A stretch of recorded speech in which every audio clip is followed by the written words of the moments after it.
ನನ್ನ ಕೈಲಿ.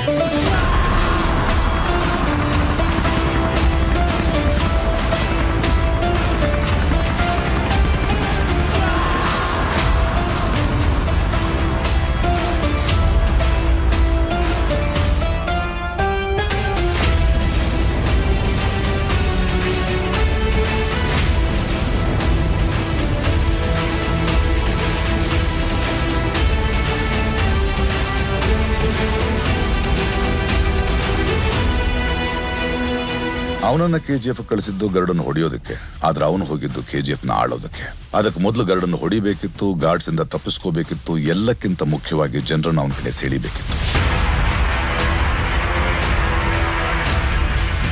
ಅದಕ್ಕೆ ಶಾರ್ಟ್ ಸರ್ಕ್ಯೂಟ್ ಮಾಡ್ದ, ವೈಟ್ ಲೈನ್ ದಾಟ್ದ. ಆದ್ರೆ ಮೊದಲು ಅವನು ಹೋಗಿದ್ದು ವಿರಾಟ್ನ ಹೊಡೆಯೋಕೆ. ಅಲ್ಲಿಂದ ಆ 3 ಜನ ಕೈದಿಗಳಲ್ಲಿ ಒಬ್ಬನಾಗಿ ಬಂದು ಎಲ್ಲರ ಮುಂದೆ ಗರುಡ